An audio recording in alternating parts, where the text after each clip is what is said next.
Good evening, I'm Amna Nawaz. Jeff Bennett is away. On the NewsHour tonight, NATO allies promise to up their military spending. The question at this week's summit in Turkey, can they deliver? Controversy at the World Cup after a call from President Trump prompts FIFA to reconsider, then reverse the suspension of a Team USA star. And the White House rolls out investment accounts for children, but questions remain about who they'll benefit most. We already have extremely significant wealth gaps by income, by race, by gender.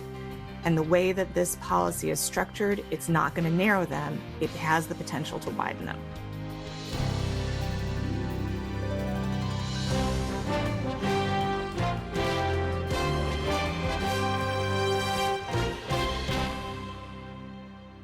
Major funding for the PBS News Hour has been provided by the ongoing support of these individuals and institutions, and friends of the News Hour, including Leonard and Norma Chlorfine, and the Judy and Peter Bloom Kovler Foundation.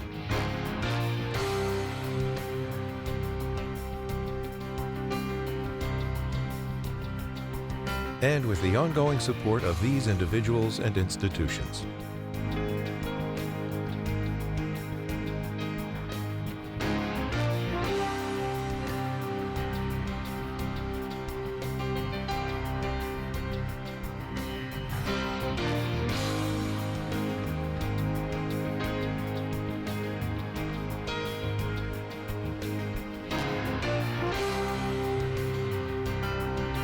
This program was made possible by the contributions to your PBS station from viewers like you. Thank you. Welcome to the NewsHour. President Trump has often been a proud disruptor on the world stage, and today was no different. He acknowledged today that he intervened directly with the president of FIFA, which led to the overturning of a penalty that would have banned a star American striker from tonight's World Cup match. In response, some European soccer leaders are questioning the integrity of the entire tournament. And tonight, President Trump is departing for a pivotal summit with NATO allies after a year in which he's questioned European countries' sovereignty and doubted the very utility of the alliance. We'll get to the soccer controversy in just a moment, but first, Nick Schifrin joins me from Ankara, Turkey, where the NATO summit will take place. So, Nick, what are administration officials saying ahead of this pivotal summit?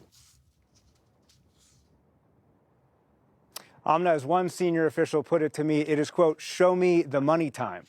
It was 1 year ago at the Hague summit that all NATO leaders pledged to spend 5% of their GDP on defense, and President Trump declared the U.S.'s military presence in Europe was, quote, not a ripoff. That was a good day for NATO, but since then, it has been a bad year. The president's national security strategies criticize European, quote, civilizational erasure. The president threatened to seize Greenland, which, of course, is an autonomous part of Denmark. Even this weekend, Amna, as a senior administration official was briefing reporters, the official said that the U.S.'s acquiring Greenland would still be, quote, the best way to meet the defense needs of NATO.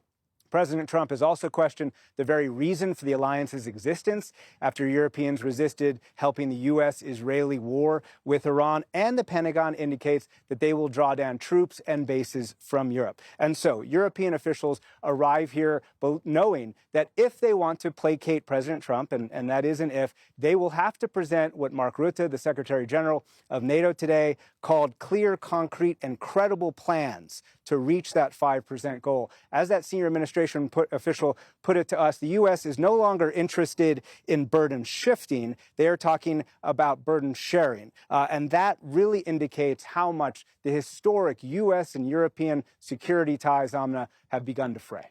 And so, Nick, what do you anticipate we'll hear in the summit? Will they acknowledge that sort of momentum and shift?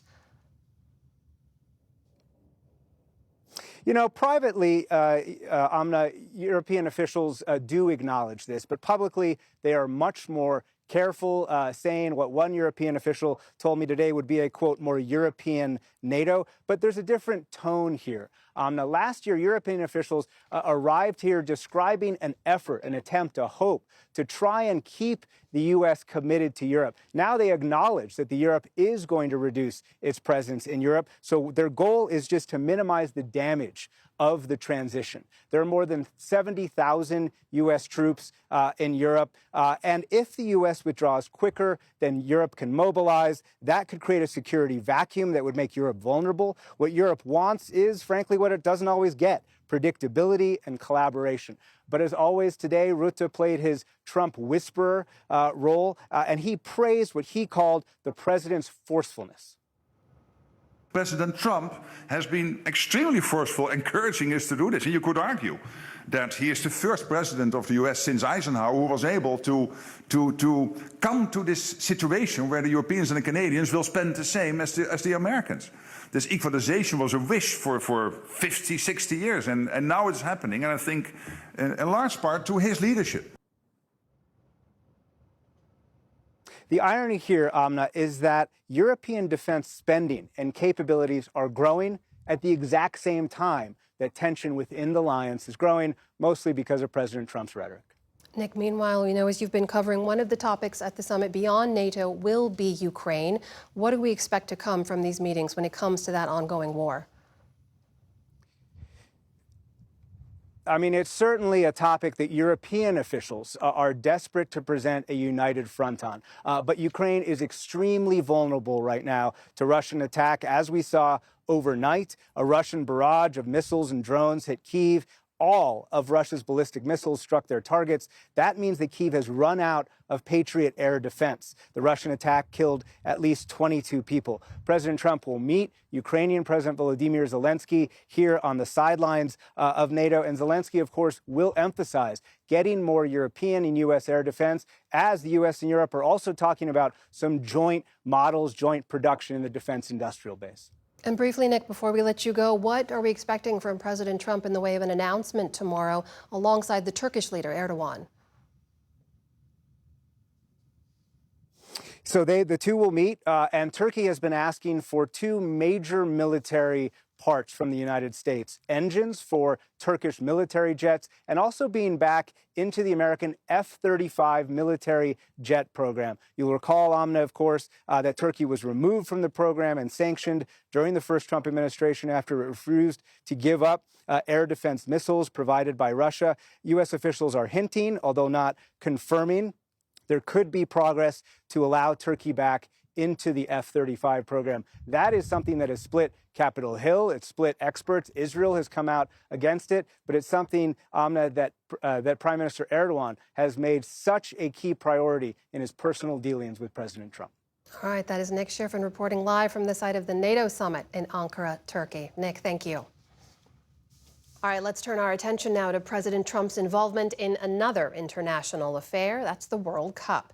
The U.S. takes on Belgium tonight with star striker Flo Balogun on the pitch. Balogun was given a red card in last week's game against Bosnia and Herzegovina, meaning he would miss tonight's game. Then Trump intervened, and FIFA reversed Balogun's suspension, leading to controversy and outrage. For more, we turn now to our White House correspondent Liz Landers, as well as Leander Charlakins, who's been covering the Cup for ESPN and The Guardian. He's the author of the book The Long Game, U.S. Men's Soccer and its savage 4-decade journey to the top or thereabouts. Leander, I'll turn to you first because you've covered soccer for a while. For context here, how unusual is it for a red card suspension to be handed out during a World Cup match and then reversed mid-tournament? How often does that happen? The rules are very clear here. You get a red card, you're suspended for the next game. In fact, the last time I was on your very show, I was asked, is there any chance he'll play in the next game? And I said no, because there wasn't. This has happened before in the World Cup. In 1962, a Brazilian player called Garrincha was kind of spared his automatic suspension. It hasn't happened since then. There's a little bit of a recent precedent where Cristiano Ronaldo was supposed to miss the first 2 games of this World Cup because of a suspension, but then he went to the White House along with his Saudi employer, Mohammed bin Salman, and suddenly that suspension went away and he was ready to go in the opening games of this World Cup. But this is not supposed to happen. There is a huge uproar around the world about this, and rightly so, because what's happened here is that a wrong has been righted in the soccer sense, because it shouldn't have been a red card, and the U.S. played down a man for half an hour and was going to miss its best striker for this Belgium game. But in fixing that wrong, a greater wrong has now been inflicted, and the Belgians understandably are upset. So, Liz, how did this happen? The president has come out and said he did make a call, he did intervene. What do we know about what he said? President Trump and the administration apparently sprang into action after this happened last week. And the president talked about this in a lot of detail today in the Oval Office. He said that he saw the play during the game last week and he thought it wasn't a foul. And instead, it was just, as he said, two great athletes that got tangled up. He called the player a very vital player when someone explained to him what the red card meant and thought that the red card was very unfair. So he said in the Oval Office today that he did call FIFA President Gianni Infantino, and here's how he described that phone conversation. I think it would have had a big stain, and I related just that feel. I didn't tell him what to do. I can't tell him what to do, but and I don't believe he made the decision. I think it was a committee that made the decision, and they made the right decision. The president said that he did ask Infantino to review the red card and to review what had happened during the game.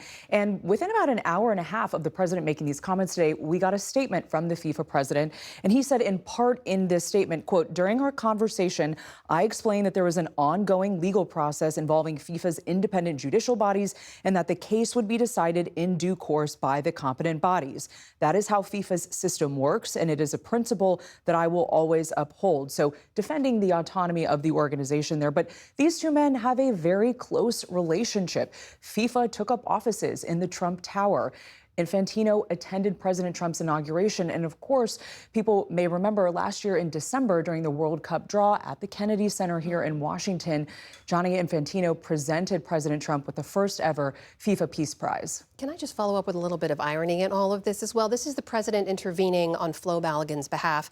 Balogun can only play for Team USA because of birthright citizenship. His Nigerian mother was too pregnant to fly back from the U.S. when she was visiting. That's why he's a U.S. citizen. He was raised in the U.K. Was the president asked about this, something he's worked to undo? The president has not been asked about this, and he's not addressed this irony either.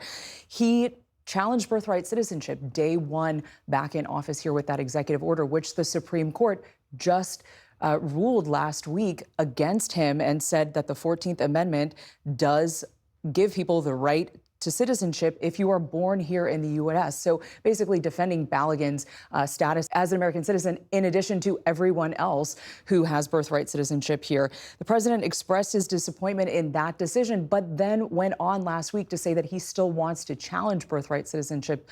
So now we see the president advocating on behalf of this one player when it benefits Team USA and him. So, Leander, back to the World Cup of it all now. We know Belgium is obviously furious.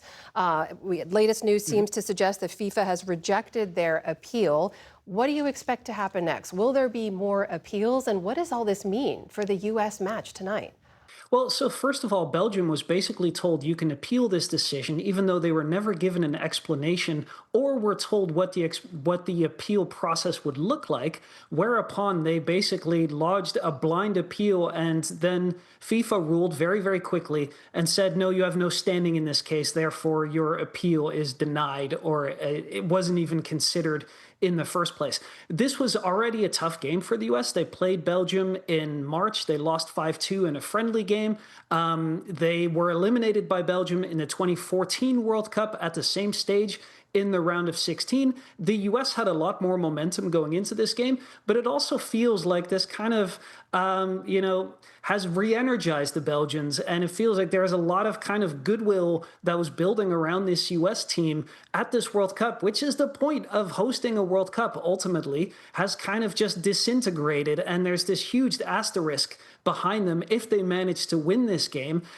So it's all just got all these extra layers now of geopolitics and of scandals, because the rest of the soccer world outside of FIFA, the Belgian Federation, the Bosnian Federation, which was the team that Balogun got the red card against, UEFA, which is the European Confederation, they're all upset, and this isn't going to go away just after this game. All right, Leander Charlakins, Liz Landers, thank you to you both.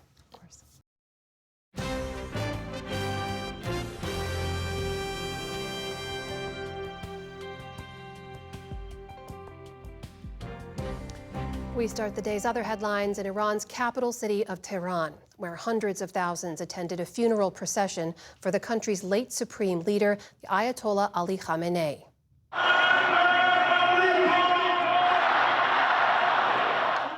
Mourners chanted "Death to America" as Khamenei's casket and those of his family members made their way through the city's streets. The 86-year-old cleric was killed in U.S. and Israeli airstrikes in February. Many supporters vowed revenge, saying that America killed the, quote, father of Iran. We are here to show our leader's path will continue. All of us will continue down his path with clenched fists, and soon we will avenge his death against the U.S. and Israel. Iranian President Masoud Pezeshkian was seen walking among the crowd and greeting mourners. Khamenei's casket will travel to the Iranian city of Qom and then to Iraq before the late leader is buried in his hometown of Mashhad. The multi-day funeral comes as diplomatic efforts continue to find a permanent end to the war. Hamas says it has dissolved its government in Gaza as it prepares to transfer power to a UN-backed technical committee. A lower-level official made the announcement at a news conference today as part of a U.S.-brokered ceasefire deal with Israel. But the militant group stopped short of saying it would disarm or hand over security to an international force, both of which are requirements in the deal's second phase. Israel dismissed the announcement as an attempt by Hamas to avoid disarming, and it's unclear what impact it will have on the ground, if any. Some Palestinians say they hope it's a step toward peace. We wish from God that handing over this Hamas administrative committee brings improvement.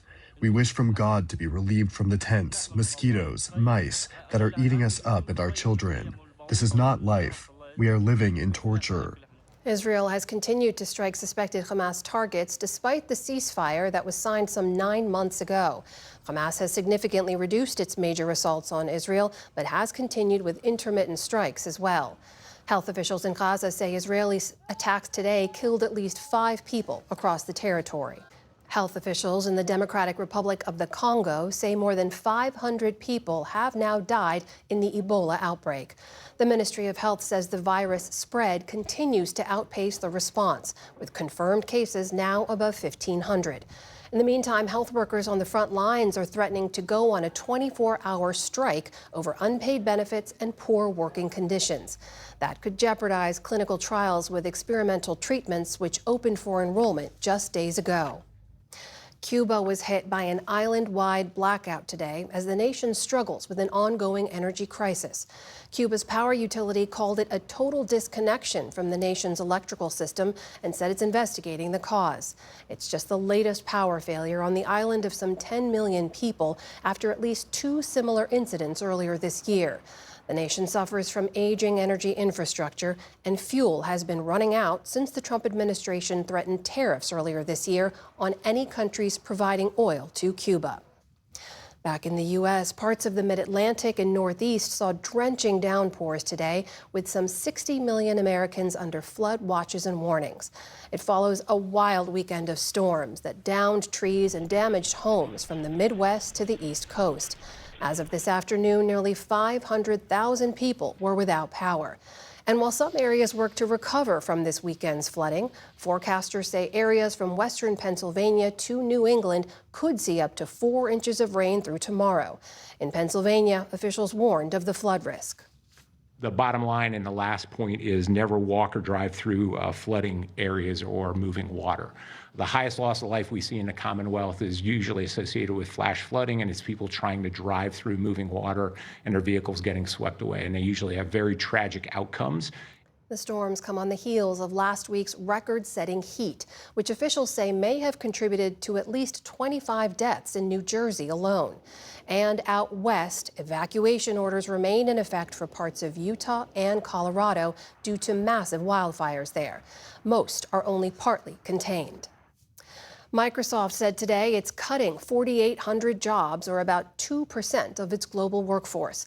That includes around 1,600 positions from its Xbox gaming division, plus more cuts in the coming months.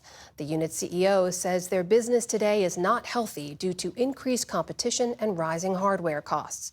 Microsoft is just the latest tech giant to announce layoffs as the sector adjusts to the rise of AI, following similar moves in recent months by the likes of Amazon and Meta. President Trump kicked off the trading day on Wall Street by ringing the opening bell from the Oval Office. So ring the bell, Mr. President. The symbolic act was meant to highlight the rollout of so-called Trump accounts, which are investment accounts for American kids that are initially funded by the government. By the close, the Dow Jones Industrial Average gained about 150 points on the day. The Nasdaq rose nearly 300 points, or more than 1%. The S&P 500 also ended in positive territory. And businessman and pioneer of black hair care products, George E. Johnson, has died. He founded Johnson Products in 1954 and went on to make a fortune on products like Afro Sheen and Ultra Sheen. His company was said to be the first black-owned firm to be listed on a major American stock exchange. He also founded a bank and was the exclusive sponsor for the legendary TV show Soul Train. His wife says he died today at his home in Chicago from a respiratory illness. George E. Johnson was 99 years old. Still to come on the NewsHour, the Trump administration rolls back numerous gun regulations. Our Politics Monday team looks at both the unity and divisions that marked 4th of July celebrations, and the rise of a tick-borne illness that makes people allergic to red meat. This is the PBS News Hour from the David M. Rubenstein studio at WETA in Washington, headquarters of PBS News. Well, Trump accounts are officially open. They're the first federal tax-advantaged investment accounts for kids. President Trump celebrated the launch this morning in the Oval Office. These children are going to have actually accounts. They're going to learn about finance a little bit. They can watch it. We're going to all watch it grow together. Some 87 companies, foundations, individuals, and states have announced contributions to the accounts. The question is, can they deliver the benefits over the long haul that are being promoted? Our economics correspondent Paul Solomon walked through the basics after the new accounts became law. Here's an updated look at what you need to know. Trump accounts will be the first, I guess you could say, real trust funds for every American child. To which tech billionaire Michael Dell added, "We believe the smartest investment that we can make is an investment in children." So what exactly are these so-called Trump accounts? Part of last year's One Big Beautiful Bill Act. They're tax-advantaged savings accounts invested in a low-cost stock index fund. They're available for every American child up to age 18. Families opt in through a tax form and can contribute $5,000 annually. For kids born between 2025 and 2028, Uncle Sam salts away $1,000. Now, more than 6 million children have been signed up, but only about 1.4 million were young enough to qualify for the government money. Philanthropists, employers, and states can also contribute to the accounts. Susan and Michael Dell were the first of many contributors. Moms and dads adding $5-10 a week. Kids saving a little money in the summertime. Philanthropists like the Dells, states like the state of Texas have said they're going to add $1,000 to these accounts. Silicon Valley entrepreneur Brad Gerstner helped make the idea a reality. The objective here is to get the 70% Americans who feel left out and left behind by capitalism into the game, to make everybody a capitalist from birth, sharing in the great upside of the American economy. U.S. savings bonds. Now, watch how they grow. Now, putting money away for a kid was pretty common back when folks like me and Teresa Gillarducci were babes in the woods. I use my own example of what happened when my grandmother gave me a little baby bond. She eventually became a prominent economist, a left-wing one who's long promoted something like government trust funds from birth. She even wrote a proposal for them, along with Kevin Hassett, who's on the other side of me on the political spectrum. Kevin Hassett, President Trump's top economic advisor. Given her politics, how could she pair up with him? We came together as economists, and we know that wealth gives people security and power. She and Hassett, despite their different politics, have now been meeting with Brad Gerstner. That comes as no surprise to early wealth-building expert Ray Bashara. I've been working on this idea for 20 years, and it's been bipartisan over those 20 years. It's important to remember that the bottom half of the population owns only 2.5% of the nation's wealth and only 1% of stocks and bonds. We have a long way to go to build wealth for the bottom half of the population. Trump accounts, designed properly, can do that. Designed properly. But that's only the first problem, says policy expert Amy Matsui. We already have extremely significant wealth gaps by income, by race, by gender. And the way that this policy is structured, it's not going to narrow them. It has the potential to widen them. How so? Because the practical aspects of these accounts will mean that the families that are very well off will benefit much more than anybody in the bottom 90%. Most families will not be able to contribute the $5,000 for the tax advantage. A family who's been able to steadily contribute the maximum would have almost $200,000 in assets. And in contrast, a family that has the $1,000 and has the 6% rate of return may have something more along the lines of $2,000 or $3,000. But Teresa Ghilarducci remains hopeful. The Trump accounts surely can be restructured. But here's a real question. Will they be? The technocrats around populist policies would absolutely endorse a tweak of these accounts so they don't just serve the top 1% or top 10%. Her tweak of choice: eliminate tax advantage for families earning over $250,000 per year to make the program more progressive. She expects Brad Gerstner will be sympathetic. And to listen to him, he may be. I started this when my oldest child was 13 years old, coming out of COVID, 2021, and I showed them the custodial accounts that I had opened at birth and added to over the years, and they had compounded into a fair bit of money. And my oldest son, Lincoln, said to me, "Dad, this is incredible, but what about all the other kids who don't have these?" And that really was the conversation around our dinner table that led to the birth of Invest America. And now here's another problem: a teenager and money. What happens when he or she turns 18 and suddenly there's a windfall? I used to be a Boy Scout counselor for the Personal Finance Merit Badge. And I talked to many teenage boys, over the years about their finances. I bet that 90% of the teenagers that you talk to will say that they would buy a car or somehow fix their car. What did she do with the grandma bond? The bond that my grandmother gave me was cashed in to pay our back rent. As a father of a 17-year-old and a 14-year-old, I think about that all the time. And so the new law tries to address the problem, he says. At 18, kids can use up to 25% of this to buy a home, start a business, go to college. If they don't use the money for that purpose, it automatically rolls into an IRA and is subject to the IRA rules. So yes, you can take it out, but it will be subject to a stiff penalty if you take it out at that point in time. But college? That isn't for most Americans, right?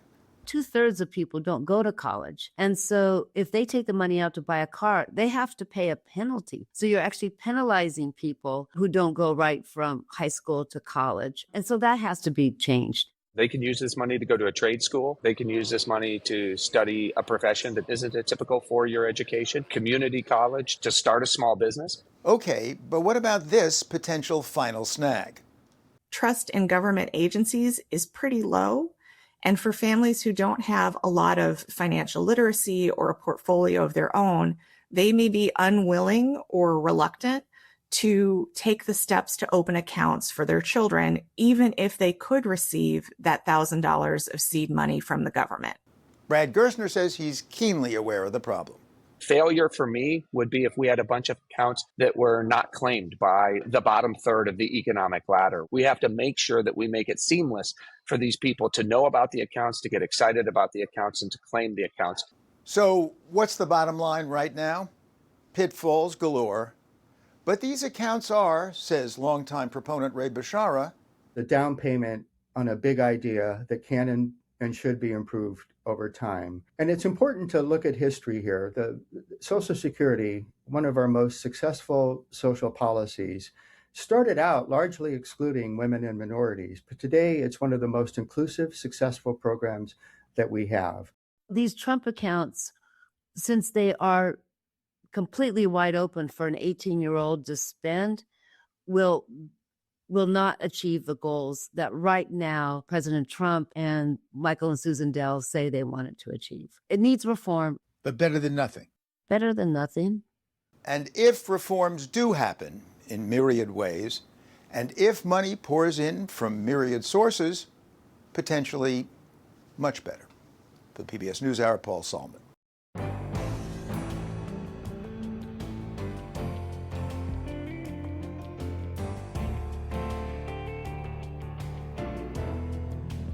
During his race for the White House, President Donald Trump pledged to expand Second Amendment rights nationwide. Now, his administration is taking major steps to roll back gun restrictions put into place for public safety. Our Justice correspondent Ali Rogan has more. Amna, earlier this year, the Justice Department unveiled a major roadmap to reduce regulations on purchasing firearms, arguing the changes would, quote, modernize gun policy.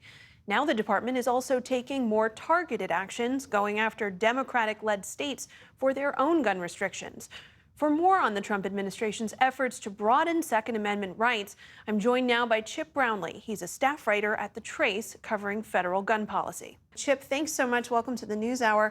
I want to ask you first about these rollbacks that the DOJ has announced. What rules and policies would be impacted here? Yeah, so the ATF, the Bureau of Alcohol, Tobacco, Firearms, and Explosives, has proposed a range of rollbacks, about 36 in total. I would say most of the proposals that they have are actually pretty administrative. They update and modernize some of the processes that gun dealers use, but there are a couple of things in there that are pretty significant. One that has gotten a lot of criticism from the gun reform side of things is a rule that was intended to close the gun show loophole.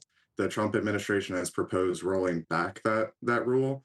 And then there are some other things like reducing regulations on short-barreled rifles and bump stocks being the one of those devices that was used in the Las Vegas mass shooting in 2017. And some of those regulations are actually just bringing things back in line with what the Supreme Court has said in terms of things like the bump stocks. But the big thing is the rule that was intended to close the gun show loophole. There's another rollback that's caused some controversy, and that is reducing the restrictions on people with mental illness to own a firearm. That's upset some gun safety groups. What kind of risks are involved with that rollback? Well, the ATF itself actually said that there's a risk that rolling that rule back could result in mass casualty events. I don't know how big of an impact that's going to be, because right now federal law is that if you were involuntarily committed into a psychiatric institution, for example, you would lose your gun rights, and that remains the law. This is kind of clarifying essentially that if you were voluntarily entering yourself into a facility, that wouldn't count. And then some other things about if you have been previously ruled as not able to handle your own affairs, kind of removing some of that stuff. But this is a regulation and a rule that's been back and forth between the Trump administration and going back to the Obama administration. So I don't know that one will have as big of an impact as some people are saying it will. And I should mention that Acting Attorney General Todd Blanche has disavowed some of the conclusions in that ATF study, saying they really don't indicate there's any increased risk. I also want to ask you about these lawsuits that the Department of Justice is pursuing against bans in the states of California and Virginia against certain types of firearms. What led to those suits? Yeah, so ever since the Trump administration took over the Department of Justice, they've really kind of refocused the Civil Rights Division to focus on gun rights and enforcing gun rights. This is the same division that was, previously enforcing voting rights and desegregating schools going back to the 1960s. And since last year, the Trump administration has been focused on gun rights. And they brought 7 different lawsuits against jurisdictions across the country. One of them, the most recent one, is against California's handgun roster regulations, which is basically a list of approved handguns that people can buy. And then another regulation in California essentially banning Glocks because there's a piece of a Glock that makes it more kind of susceptible to being outfitted with a switch and turned into a machine gun. And then in Virginia, the Department of Justice has sued the state over its assault weapons ban.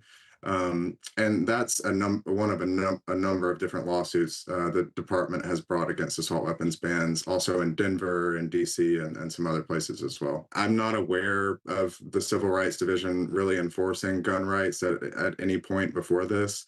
This new section has since brought 7 lawsuits against jurisdictions across the country. So this is really a new thing that we haven't seen before. And the Supreme Court has said next session they're going to take up 2 cases in which one state and one local assault weapons ban are being discussed. What are the implications if they rule against those bans? Yeah, so there are about a dozen states across the country that have assault weapons bans, and then some municipalities and local jurisdictions that have them. So if the Supreme Court struck down the assault weapons bans in this case, that would mean that most of those, if not all of those across the country, would also be unconstitutional.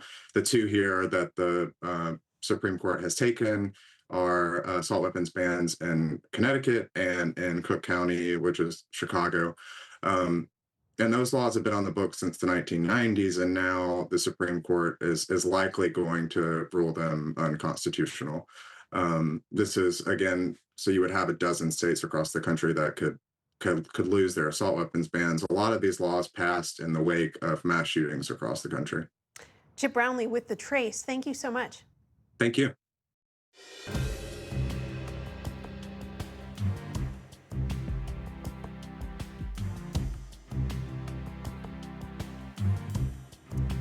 Democrats in Maine are scrambling again, and the state Democratic Party is calling on Platner to drop out of the Senate race as a new accuser against the nominee comes forward.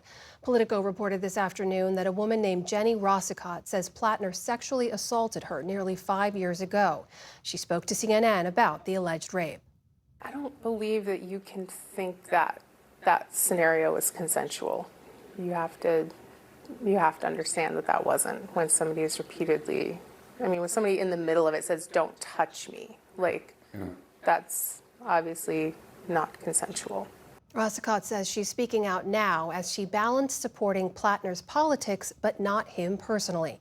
Platner responded to the allegations in a video on social media. Any accusation of non-consensual behavior is categorically false.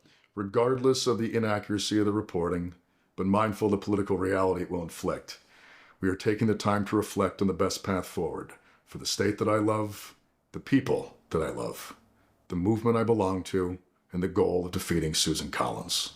For more on this development and the week's top political headlines, we turn to Politics Monday. Today with Tamara Keith of NPR and Carrie Dann of the Cook Political Report. She's filling in for Amy Walter this week. Thanks for being here, Carrie. Good to see you, Tam.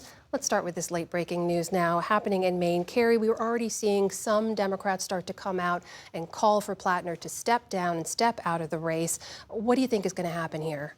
Well, look, I've never seen a candidate make a video like that saying, "I'm going to assess the situation, move forward," and go on to say, "Actually, I'm going to stick this one out." It looks like this is trending towards him making the decision to drop out. Now, the timing is really important here. If this story had broken after 5 o'clock next Monday, Democrats would have been stuck with Platner on the ballot. As it stands, he has a week to drop out, and then if he chooses to, the party can choose another candidate within the next 2 weeks.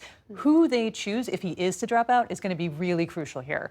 I think if you're Democrats, you want to pick the most generic Democrat you possibly can for that seat. Now, the Maine governor's race just took place. There are candidates who ran statewide there, as well as other candidates who ran for Senate, who are probably raising their hands to maybe want to be that candidate on the ballot. Susan Collins remains very vulnerable. This could end up being the best news Democrats could have had if they are able to replace him with a candidate who can be competitive against her. However, that person is going to have to raise a lot of money and a lot of name ID really darn fast. Tam, how are you looking at this? Yeah, I mean, Platner took that primary by storm. He got voters very excited about him and his progressive policies. And then there's just been this drip, drip, drip of controversies, scandals, red flags, leading up to this point where, we have seen Democrats start to separate themselves from him, including people who were early to endorse him. Ro Khanna, who is a progressive Democrat and congressman, has said, oh, that's a little bit too far. So has Ruben Gallego, a senator, and more are coming. This is just one of those things where it becomes insurmountable. And as Carrie said, he said that he's taking time to reflect on the best path forward. That is not what you say if you're fighting and staying in. Meanwhile, I know you're also tracking another big race in Michigan. This is the Democratic Senate primary race, a big moment this weekend when one of the candidates, Mallory McMorrow, decided to drop out. The race is now down to two people. There's a centrist candidate in Haley Stevens and a progressive candidate in Abdul El-Sayed. Tam, as you know, this is a state that Trump narrowly won in 2024 after flipping it in 2016. So the Dem winner here will likely face Republican Mike Rogers. What do you take away from all of this? Yeah, I think that what we are watching with this race and have been watching, and now it'll become an even sort of clearer example of this, is where is the heart of the Democratic Party? What do Democratic primary voters want? Not just in very blue places like Denver and New York City, but also in a purple state like Michigan. And what you had was this progressive lane, and you had the more conventional Democratic standard lane, whatever you want to call it. And Mallory McMorrow was competing with Congresswoman Stevens in that more mainstream, mainline Democratic lane. And McMorrow, I talked to someone who has worked with her. McMorrow just couldn't compete. Stevens had a ton of money, a ton of backing from the Democratic establishment, and McMorrow couldn't get her name ID out there. I will note she has not endorsed. She has not thrown her support behind either of them. And I think that there's a real question of where her supporters go, because certainly some of the people who told pollsters they were supporting her, they wanted change. They just wanted a different flavor of change. Yeah. And I think that trying to figure out how to capture the energy that a lot of Democratic and frankly Republican voters have for change, I think is a theme that we're seeing in all of these races. Well, this is the question we ask over and over again. Carrie, does this race tell us anything about the direction of the Democratic Party? I think it certainly will. And I think Abdul El-Sayed, I do think Michigan Democratic voters are thinking about electability as part of their calculation here. El-Sayed makes the argument, I can remake the electorate. I am, with progressive ideas, with the backing of somebody like Bernie Sanders, I can mobilize young progressives. I can mobilize disaffected Trump voters who liked Trump because they were voting for change. He represents certainly bold change. I think it's interesting that McMorrow was not able to get that momentum because she was sort of this Goldilocks candidate. If you're thinking about electability and you also want bold change in somebody who says, hey, I'm going to tell Chuck Schumer that I don't support him, she would have been that candidate, but she just simply couldn't compete. El-Sayed, on the other hand, seems to have the momentum. He's being outspent on the airwaves by Haley Stevens by 17-1. So the support that he is getting is really from the grassroots movement that he has been able to build.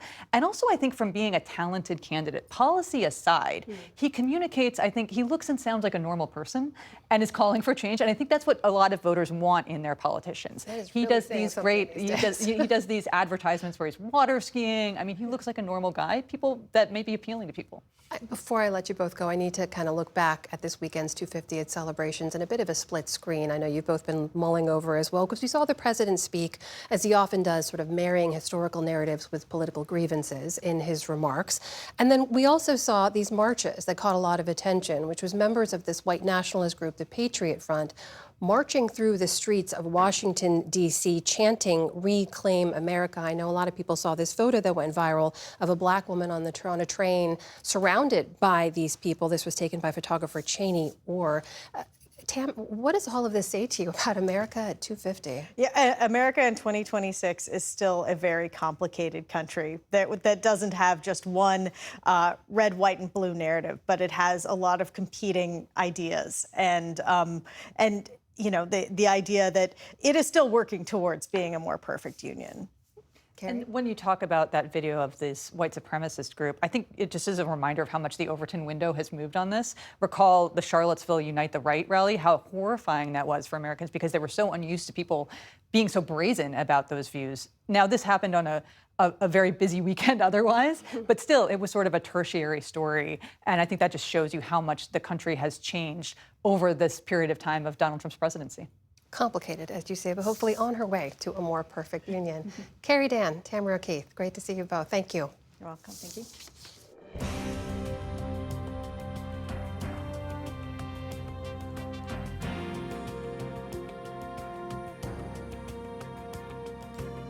It's summertime, and ticks are out in full force.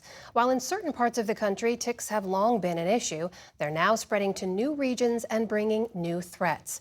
William Brangham has the latest. For many years, ticks have been viewed as a menace because they sicken us with Lyme disease. About 500,000 Americans get Lyme every year, and it can cause serious, sometimes lifelong health problems. But now, ticks are infecting us with some different ailments, including one called alpha-gal syndrome, which can give humans a dangerous allergy to red meat and to dairy products. For the latest on these tiny blood-sucking terrors, we turn to Holly Gaff. She's a mathematical ecologist who studies ticks at Old Dominion University. Holly, thank you so much for being here. The CDC says that so far this year, ER visits for tick bites are way above normal, almost going back. They haven't seen it this bad since, I think, a decade ago. Do you have a sense as to why we are seeing such a busy start to tick season? And that's a great question. I think tick populations are extremely complex in understanding where they are. This has certainly been a big tick year starting off. I'm really curious to see how it's going to go through the rest of the season, whether we've just jammed them all in the first part of it, but they are up. They are up in a lot of places.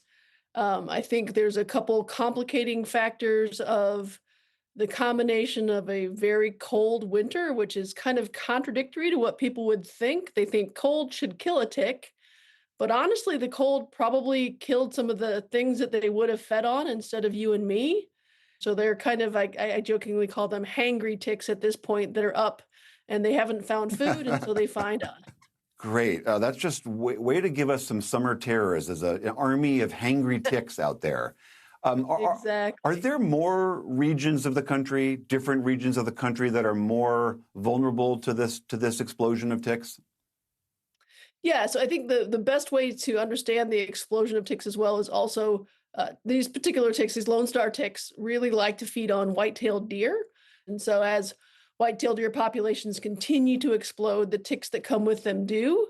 We've also built and moved into the exurbs and the suburbs and the areas. We like a little bit of forest around us. And so we've moved to them and we've created the buffet for these little, as I described them, hangry little ticks.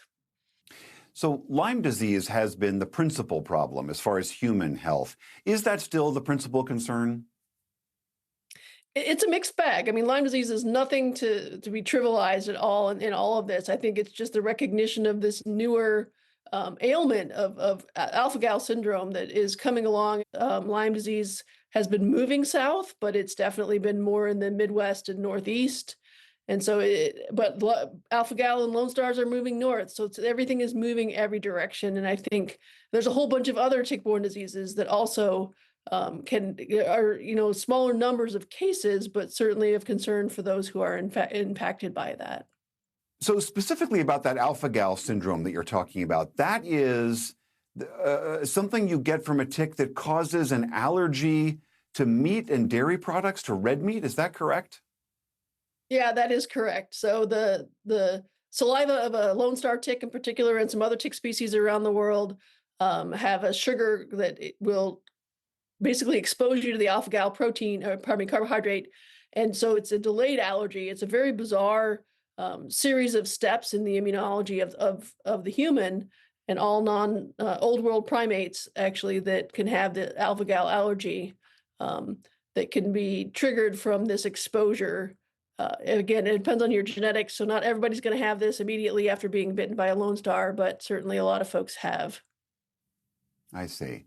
So for people who are hearing about this, might be not familiar with how to protect themselves, what are some basic guidelines of how to keep ticks off you?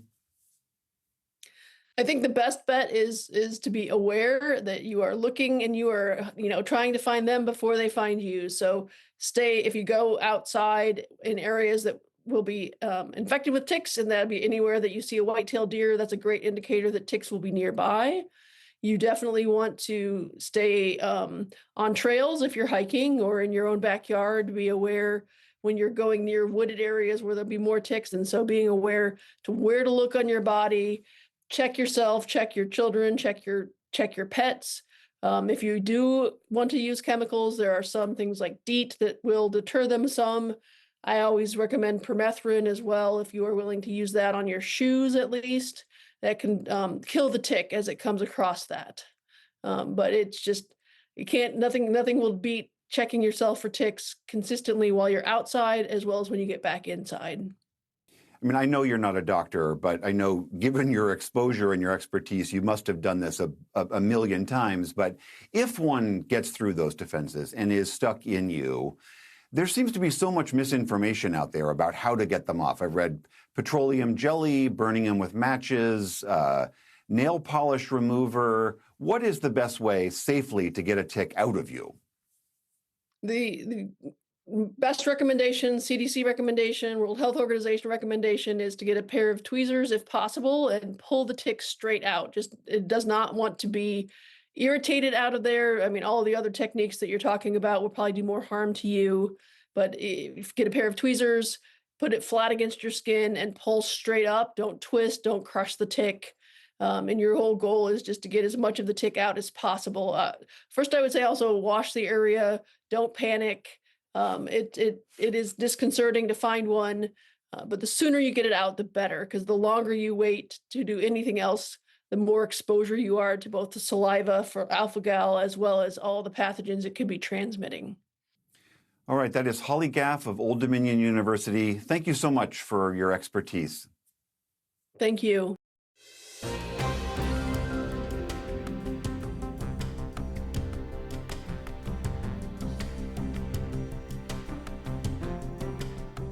Adam Met is best known as the bassist of the multi-platinum band AJR, but offstage, he's a climate scholar, educator, and advocate. His recent book, Amplify, explores how connection drives action. Tonight, he shares his brief but spectacular take. The music industry and entertainment industry broadly is so good at building fan bases. All of these tactics that the music industry has mastered can be applied to how we can build better social movements. So why not take the tools that are already out there and so good and apply them to make the world a better place? A lot of times when people first meet me, they think, oh, this is Adam the A in AJR. And when I'll be meeting with members of Congress or state legislators or governors, they'll think, oh, he's coming in because he's a musician with a cause. And funny enough, it's the opposite. I'm a policy person, a policy wonk that happens to be a musician. When my brothers and I were growing up, we had triple bunk beds. My two brothers, Ryan and Jack, are the songwriters, and they would come up with all of these ideas. Then we would actually start street performing in Washington Square Park and Union Square and Central Park. At this point, Jack was 8, so I think people on the street felt really bad for us. I've done a lot of shows all around the world with AJR. The Adam who isn't on stage spends a lot of time thinking about how to imagine the world that he would want to live in. Working with my nonprofit organization, Planet Reimagined, writing climate policy with the US government and other governments around the world, and teaching climate campaigning at Columbia University. Our song, Burn the House Down, wasn't written about any movement in particular, but it was kind of holding up a mirror to the power that millennials and Gen Zs have to make change in the world. And one of the biggest movements that picked up the song was March for Our Lives, the gun sense legislation movement that came out of the school shooting at Marjorie Stoneman Douglas High School in Parkland, Florida. One of my favorite terms ever is collective effervescence, and it's the idea that when people come together over one thing, their brainwaves start to get on the same page, and they have this group think, and they're all working towards the same cause. That happens at concerts all the time, and that same thing can happen in social movements. We actually did a big study and a big test to figure out, can we use concerts and collective effervescence to get people to take more climate action? And the answer is yes. We did this on our last tour, and we had about 15% of people that walked through the door at our concerts take really concrete climate action. They were registering to vote, they were volunteering for local organizations. My new book, Amplify, is about how we can build effective fan bases for social causes. It's about meeting people where they are, but also giving them the path to take those next 5 steps and come join you. My name is Adam Met, and this is my brief but spectacular take on building fan-based movements. And you can watch more brief but spectacular videos online at pbs.org/newshour/brief. And that is the NewsHour for tonight. I'm Amna Nawaz. On behalf of the entire NewsHour team, thank you for joining us. Major funding for the PBS NewsHour has been provided by the Judy and Peter Bloom Kovler Foundation, upholding freedom by strengthening democracies at home and abroad. Friends of the NewsHour, including Robert S. Kaplan and Wendy J. Selden through the Raymond James Charitable Endowment Fund. Art Collins and Sophia Shaw through the Arthur D. Collins Jr. Foundation and George D. Hanby III. The Ford Foundation, working with visionaries on the front lines of social change worldwide.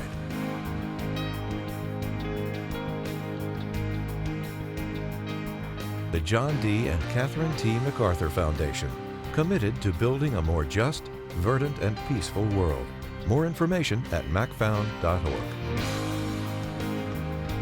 And with the ongoing support of these institutions.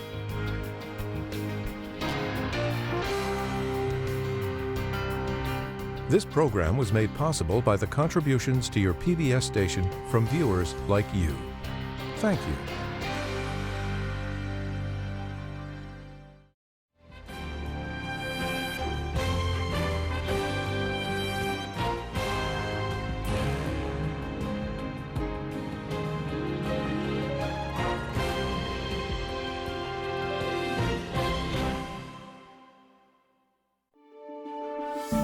You're watching PBS.